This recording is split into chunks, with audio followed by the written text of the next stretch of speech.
As we prepare to gather around the table this Thanksgiving, safety is something that you need to keep in mind. With that in mind, Leah Bowling has tips on how you can stay safe this weekend. On Thanksgiving, there is a risk for burn injuries or bad food exposure, so I spoke with a doctor who has a few safety tips. Dr. Daniel Poor with Parkridge Medical Center says people need to be fire aware and have a plan during Thanksgiving prep.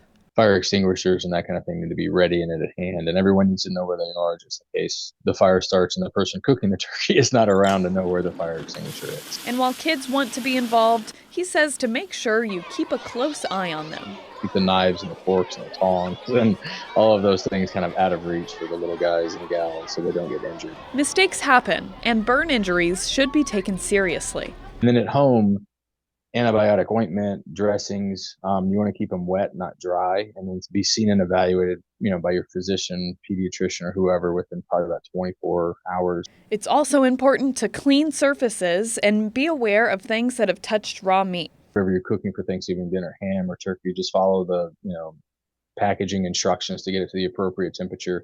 And a meat thermometer is the most appropriate way to do that, and that's going to be a core meat temperature.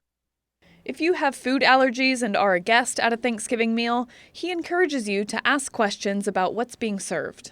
If you're visiting guests, it's difficult sometimes for them to always have planned ahead for food allergies. So ask. If you have an egg allergy or a nut allergy or whatever, just ask. And also ask if there's any of those things that could have come in contact, depending on the severity of your personal allergy, with the food you're about to ingest. I'm Leah Bowling, Local 3 News.